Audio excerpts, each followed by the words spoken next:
तुम्ही पूजा करता, पण तुम्ही 90% लोकांसारख्या चुकी करताय का? आज आपण पाहणार आहोत पूजा करताना होणाऱ्या 10 मोठ्या चुका ज्या बहुतेक लोक करतात, पण त्याचा परिणाम कधी-कधी कळतही नाही. चला तर मग सुरू करूया. मोठी चुकी म्हणजे मन नसताना किंवा अर्धवट लक्ष देऊन पूजा करणे.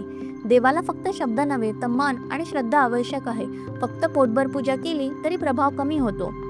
साहित्य, दीप, फुलं, नैवेद्य स्वच्छ असले पाहिजेतच. घाण किंवा अस्ताव्यस्त पूजा साहित्य देवाला आवडत नाही. स्वच्छता हा भक्तीचा पहिला नियम आहे. काही लोक वेळ न बघता पूजा करतात. सकाळ किंवा संध्याकाळ ही उत्तम वेळ असते, कारण त्यावेळी वातावरण आणि ऊर्जा शुद्ध असते. पूजा करताना स्वच्छ आणि साधे कपडे घालणे आवश्यक आहे. रंगीत किंवा अस्ताव्यस्त कपडे चुकीचा प्रभाव निर्माण करतात. मंत्राचा उच्चार अचूक असणे हे खूप महत्त्वाचे आहे. चुकीचा उच्चार केल्यास मंत्रांचा प्रभाव कमी होतो. शक्य असल्यास योग्य उच्चारासाठी ग्रंथ किंवा गुरु मार्गदर्शन घ्या. देवाला अर्पण करताना हात, मन आणि स्थान स्वच्छ असले पाहिजेत. मळलेल्या हाताने अन्नाचे अर्पण करणे टाळावे. पूजेदरम्यान दूरध्वनी, टीव्ही किंवा इतर विचलन टाळा. लक्ष देवावर केंद्रित करा. हळूहळू श्वासांवर लक्ष ठेवा. मंत्र मनात घ्या.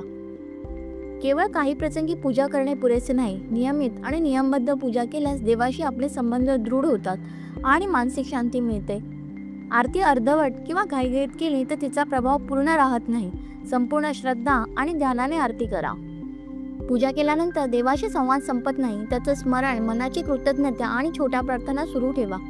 दिवसात थोडा वेळ ध्यान आणि कृतज्ञतेसाठी द्या. तर मित्रांनो, ह्या होत्या पूजा करताना होणाऱ्या 10 मोठ्या चुका.